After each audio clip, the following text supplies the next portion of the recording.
वर लक्ष ठेवून होते। त्यांच्याही सूचना सगळीकडे जात होत्या आणि एकंदरीत सर्व जी काही आमची टीम आहे, प्रताप सरनाईक देखील तिथले पालकमंत्री म्हणून ते देखील अगोदर पण दौरा करून आले होते। 4 दिवस 4 दिवसाचा त्यांचा त्या भागामध्ये दौरा होता आणि एकंदरीत मराठवाड्यामध्ये परिस्थिती गंभीर आहे। अनेक जिल्ह्यां मराठवाडा आहे, उत्तर महाराष्ट्र आहे, विदर्भात देखील काही ठिकाणी मोठ्या प्रमाणावर ढगफुटी झाली। पश्चिम महाराष्ट्रात देखील आज शंभूराजे देसाई यांनी देखील अनेक ठिकाणचा उल्लेख केलेला आहे। त्यामुळे अनेक ठिकाणी ढगफुटी सदृश्य परिस्थिती होती। ढगफुटीमुळे एकाच वेळेला फार मोठ्या प्रमाणावर पाऊस पडल्यामुळे खूप मोठ्या प्रमाणावर शेतकऱ्यांचं शेतीचं नुकसान झालेलं आहे आणि शेतीचं नुकसान झाल्याबरोबर शेतीच्या नुकसानीबरोबर मोठ्या प्रमाणावर जमीन देखील खरडून गेलेली आहे। अशी देखील अनेक गावं आहेत की ओढ्याच्या नाल्याच्या बाजूला जी काही गावं आहेत त्या प्रवाहामध्ये संपूर्ण माती वाहून गेल्यामुळे मोठ्या प्रमाणावर तिथं जमिनीची हे झालेली आहे, वाहून गेलेली आहे, खरडून गेलेली आहे। त्या बाबतीत देखील आज कॅबिनेटमध्ये चर्चा झाली आणि झालेल्या नुकसानीच्या पंचनाम्यांच्या संदर्भात देखील चर्चा झालेली आहे आणि युद्ध पातळीवर झालेल्या नुकसानीचे पंचनामे होतील, शेतीचे नुकसानीचे पंचनामे होतील। काही जीवितहानी देखील झालेली आहे, त्यांना देखील तात्काळ सरकारच्या वतीने मदत दिली जाईल। काही गाई म्हशी गुरं यांची देखील जनावरांची हानी झालेली आहे, काही ठिकाणी घरांची देखील पडझड झालेली आहे आणि म्हणून अशी एकंदरच ज्या ज्या प्रकारची नुकसान झालेली आहे या बाबतीमध्ये आज कॅबिनेटमध्ये देखील या बाबतीत गांभीर्याने चर्चा झाली आणि शासन म्हणून आम्ही शेतकऱ्यांच्या पाठीशी उभे होतो आणि आजही आहोत आणि उद्याही राहणार आहोत। कारण शेतकरी बळीराजा आपला अन्नदाता आहे। त्यामुळे आमच्या मागच्या 2.5 वर्षाच्या काळात देखील शेतकऱ्यांना मोठ्या प्रमाणावर मदत करण्याचं काम किंबहुना त्यांच्यासाठी योजना राबवण्याचं कामही आपण केलेलं आहे आणि म्हणून या संपूर्ण पार्श्वभूमीवर मुख्यमंत्री महोदयांनी देखील सूचना केलेल्या आहेत की तेही देखील स्वतः सोलापूर जिल्ह्याच्या दौऱ्यावर जाणार आहेत। मी देखील उद्या धाराशिव जिल्ह्याच्या दौऱ्यावर जाणार आहे। माझ्याबरोबर पालकमंत्री प्रताप सरनाईक आणि इतर लोक असतील आणि आमचे सर्व मंत्री जे आहेत हे सर्व मंत्री देखील आपापल्या ठिकाणी तिथे म्हणजे त्यांचाही दौरा वेगवेगळ्या जिल्ह्यांमध्ये शिवसेनेचे देखील सर्व मंत्री ज्या ज्या ठिकाणी ज्या ज्या जिल्ह्यामध्ये मराठवाड्यामध्ये, उत्तर महाराष्ट्रामध्ये, काही ठिकाणी पश्चिम महाराष्ट्रामध्ये देखील जिथं जिथं अतिवृष्टी झालेली आहे आणि नुकसान झालेले आहे त्या ठिकाणी सर्व मंत्री दौरा करतील। महायुतीचे सर्व मंत्री संपूर्ण महाराष्ट्रामध्ये जिथे जिथे अतिवृष्टीमुळे मोठ्या प्रमाणावर नुकसान झालं आहे त्या ठिकाणी स्वतः जातील आणि त्याची पाहणी करतील आणि संबंधित शासकीय अधिकाऱ्यांच्या बरोबर जिल्हाधिकारी, बाकी सर्व अधिकारी जे आहेत, कृषी विभागाचे अधिकारी असतील, डिझास्टर मॅनेजमेंटचे अधिकारी असतील, यांच्याबरोबर चर्चा करतील। आरोग्यमंत्री देखील स्वतः या ठिकाणी दौरा करणार आहेत कारण या सर्व अतिवृष्टीच्या पार्श्वभूमीवर साथीचे आजार देखील उद्भवू शकतात कारण जनावरं देखील मोठ्या प्रमाणावर दगावलेली आहेत। त्यामुळे साथीचे आजार देखील होऊ नये यासाठी आरोग्यमंत्री महोदय त्यांची टीम देखील स्वतः जातीने वेगवेगळ्या जिल्ह्यांमध्ये जाईल आणि एकंदरीत शेतकऱ्यांना दिलासा देण्याची वेळ आहे। शेतकरी आता संकटात आहे आणि शेतकरी संकटात असल्यामुळे आम्ही सर्वजण त्या शेतकऱ्यांच्या पाठीशी आहोत। सरकार शेतकऱ्यांच्या पाठीशी आहे आणि म्हणून ज्या ज्या ठिकाणी ज्या ज्या प्रकारची आवश्यकता आहे मदतीची ती संपूर्ण मदत केली जाईल। आता देखील आम्ही वैद्यकीय मदत कक्षाच्या वतीने डॉक्टर्सची टीम मंगेश चिवटे आणि ते त्यांच्याबरोबर डॉक्टरची टीम आहे, औषधांचे ट्रक्स आहेत, हे देखील एक त्या ठिकाणी रवाना केले। त्याचबरोबर धान्याचं जे जीवनावश्यक वस्तू आहेत या जीवनावश्यक वस्तू देखील त्या ठिकाणी रवाना केलेले आहेत। त्यामध्ये जीवनावश्यक वस्तू आहेत, म्हणजे अन्नधान्य आहे, त्याचबरोबर म्हणजे सर्व जे काही साखर आहे, पीठ, तांदूळ, तेल, ब्लँकेट, सतरंजी, साड्या आणि लोकांना दररोज जे वापरण्याचे जे काही आपल्या पुरुषांना वापरण्याचे कपडे, भांडी आणि औषधं, ही सर्व सामग्री आहे ती देखील मोठ्या प्रमाणावर या ठिकाणी धाराशिव जिल्ह्यामध्ये इतरही जिल्ह्यांमध्ये जिथं जिथं आवश्यकता आहे त्या ठिकाणी तात्काळ मला वाटतं जवळपास आता हे 50-60 ट्रक आता त्या भागात रवाना होतील आणि त्या भागातल्या लोकांना तात्काळ दिलासा जे आहे तो या माध्यमातून मिळेल आणि शासनाची देखील मदत जी तात्काळ मदत जी आहे ती देखील दिली जाईल। आणि पंचनामे झाल्यानंतर सर्व शेतकऱ्यांना या ठिकाणी सरकार पूर्णपणे मदत करेल, त्यांच्या पाठीशी सरकार उभं राहील। दोन प्रश्न आहेत, एक तर ही आलेली ही आपत्ती जी आहे अतिशय अस्मानी अशी आपत्ती आहे, सरकार ओला दुष्काळ जाहीर करेल का, एक, आणि दुसरा म्हणजे गेल्या अनेक महिन्यांपासून अनेक वर्षांपासून शेतकऱ्यांना कर्जमुक्त होण्याच्या संदर्भात ते मागणी करत आहे, कर्जमुक्तीचा निर्णय सरकार घेईल का? यामध्ये आताच्या संदर्भामध्ये तात्काळ शेतकरी आज संकटात आहे, त्यामुळे त्याला तात्काळ मदत देणं आणि जी काही नुकसान झालेली आहे त्याची भरपाई देणं हे याला आम्ही प्राधान्य देतोय। आणि ही पंचनामे देखील युद्ध पातळीवर होऊन दिवाळीपूर्वी या ठिकाणी आता तर दसरा जवळ आला आहे आणि दिवाळीपूर्वी यांना सर्व शेतकऱ्यांना मदत त्यांना पोचती होईल अशा प्रकारची व्यवस्था या ठिकाणी होईल। दुसरा विषय जो आहे कर्जमाफीचा, त्यावर देखील सरकार गंभीर आहे आणि त्यावर देखील सरकार योग्य वेळी निर्णय घेऊन तोही निर्णय घेईल। मुख्यमंत्री महोदय स्वतः केंद्राशी संपर्कामध्ये आहेत आणि केंद्राची देखील पथकं या ठिकाणी येतील।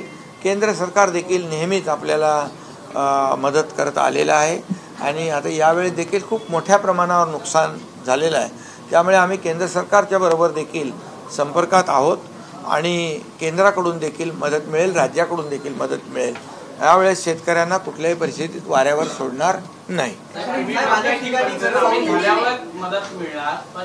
काय म्हणाल तुम्ही असं म्हणताय की पंचनामे तात्काळ करून मग पैसे दिले जाणार, उद्धव ठाकरे तर थेट म्हणतात की पहिले पैसे अकाउंटला जमा करा आणि मग पंचनामे करा, कारण की शेतकऱ्यांमध्ये अस्मानी संकट कोसळलं।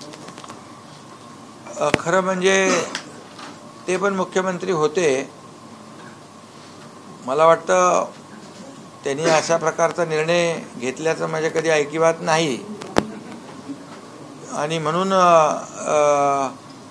विरोधी सत्तेमध्ये असताना एक बोलायचं आणि विरोधी पक्षात असताना दुसरं बोलायचं अशी दुटप्पी भूमिका आम्ही कधी घेतलेली नाही, आम्ही घेणार नाही। शेतकऱ्यांच्या बरोबर जे काही शेतकऱ्यांना वाऱ्यावर सोडणार नाही ही भूमिका आमच्या सरकारची आहे आणि त्यामुळे तात्काळ युद्ध पातळीवर म्हणूनच आम्ही सांगितले, आज अधिकाऱ्यांना आदेश दिलेले आहेत, युद्ध पातळीवर या ठिकाणी पंचनामे झाले पाहिजे आणि युद्ध पातळीवर लोकांना मदत मिळाली पाहिजे। मी मग ज्यांची घरं पडलेली आहेत, काही जनावरं वाहून गेलेली आहेत, त्यांचा देखील तात्काळ पंचनामा होतोय आणि त्यांना देखील ताबडतोबीने मदत होईल। खासदार ओमराजे निंबाळकर पुराच्या पाण्यात जाऊन मदत करतायत आणि लोक कौतुक देखील करत आहेत. मनसे असेल किंवा युबीटीचे नेते असेल, तुम्ही पण तशाच प्रकारची मदत अनेक वेळा केलेली आहे. तर भले जरी युबीटीचे खासदार असले तरी आता इथे राजकीय पक्षाचा विषय नाही, आता शेतकऱ्यांना मदत करण्याचा विषय. यामध्ये राजकारण करण्याचा विषय कोणी आणता कामा नये.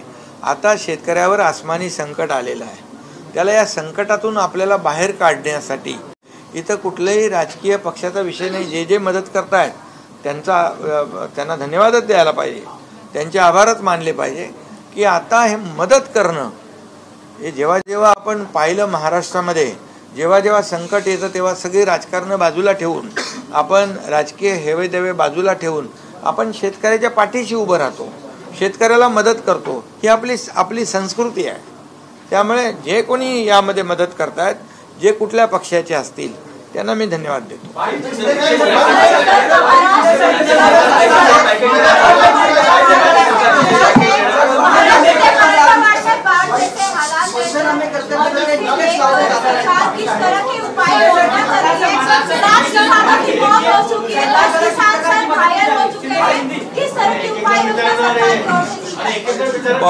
बहुत ही दुर्भाग्यपूर्ण ये सब परिस्थिति है. ये किसानों के ऊपर आया हुआ बहुत बड़ा आसमानी संकट है. ये बहुत बड़ी आपदा है और ये मराठवाड़ा में और ज़्यादा विशेष करके मराठवाड़ा में बारिश हुई है. ये मर्या लिमिट से बाहर बारिश हुई है. उत्तर महाराष्ट्र में, पश्चिम महाराष्ट्र में, विदर्भ में भी कई जिलों में ये भारी बारिश की वजह से लोगों को काफ़ी नुकसान पहुंचा है. मुझे कल भी कई मराठवाड़ा से, कई जिलों में से फ़ोन आ रहे थे कि हम यहाँ फंसे हुए हैं, हमें यहाँ से निकाला जाए. हमारे वहाँ के विधायक तानाजी सावंत, उनके कई गांव के लोगों ने, कई पदाधिकारियों ने बार बार फ़ोन किया था. और तब जहाँ जहाँ हेलीकॉप्टर की ज़रूरत थी, तब हेलीकॉप्टर से उनको एयरलिफ्ट भी किया गया.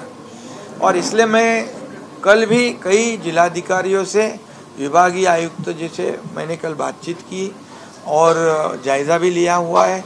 आज भी कैबिनेट में बहुत ही गंभीरता से इस विषय पर चर्चा हुई है.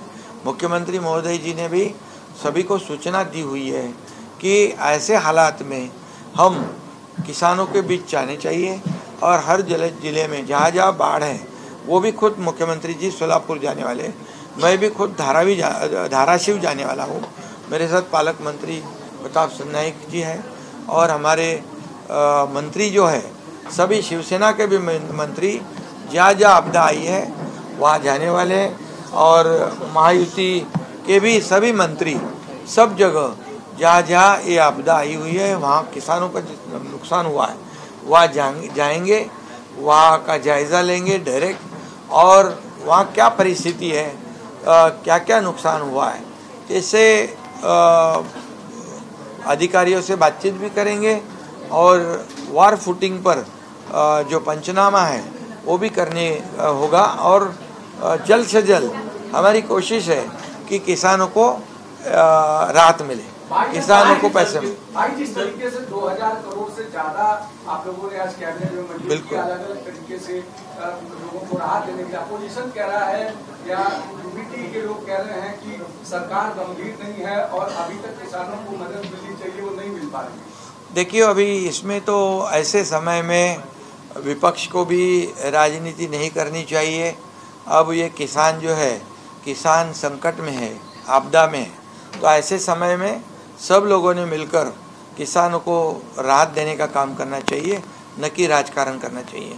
इसलिए मैं यही कहूँगा, आज ही जो आंकड़े हमारे पास थे, 2000 करोड़ लगभग डिसबर्समेंट हुई है और उन किसानों को तो तुरंत पैसे मिलेंगे. लेकिन ये अभी 2-4 रोज़ों से जो भारी बारिश हो रही है, ढकपुटी जैसे, तो इसके भी पंचनामे जो है ये बहुत ही वार फुटिंग पे हो जाएंगे. और जिनके घर टूटे हुए हैं, घर बह गए हैं, कि कई लोगों के पशु जानवर जो है, गाय भैंस जो भी है, वो भी बह गए हैं. तो इसका जल्द से जल्द फास्ट उसके सर्वेक्षण पंचनामा होगा और उन सब लोगों को मदद होगी।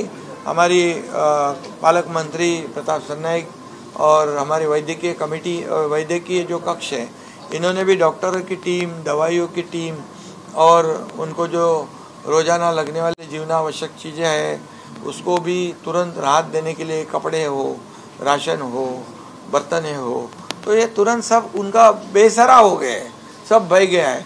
ज़मीन भी कई जगह पर बह गई है। इससे किसानों का काफ़ी नुकसान है। ये ना बाबा लिए एक कुर्सी देती भारी बारिश की आशंका जताई गई है। सरकार की तरफ से क्या प्रिकॉशनरी मेजर लिए जा रहे हैं उस क्षेत्र में? नहीं, देखिए, कल तो मैं बहुत से जिला अधिकारियों के साथ में संपर्क में था। कहीं पर बारिश हुई थी, कई लोग अटके थे, उनको सुरक्षित जगह पर ले जाने का काम एनडीआरएफ भी कर रहा था, रेस्क्यू टीम भी कर रही थी। कई जगह पर एयरलिफ्ट करने की भी आवश्यकता थी, वो उसका भी प्रावधान आर्मी के माध्यम से वो भी किया था। और सबसे पहले काम तो लोगों को सुरक्षित जगह पर ले जाना, उसको प्राधान्य दिया था, प्रायोरिटी उसको दी थी। अभी जो नुकसान हुआ है उसको नुकसान के बारे में जो पंचनामे जो है वो रिपोर्टिंग में करने की सूचना दी हुई है। आज कैबिनेट में भी मैंने कहा कि गंभीरता से इस पर चर्चा हुई है, क्योंकि ये जो संकट है, ये आपदा बहुत बड़ी है, बड़े पैमाने पर इसमें नुकसान हुआ है। और जब ऐसी आपदा आई तभी हमारी सरकार ने पूरी तरह उनको किसानों को साथ दिया है। इस बार भी किसानों को पूरी तरह सरकार मदद करेगी। धन्यवाद।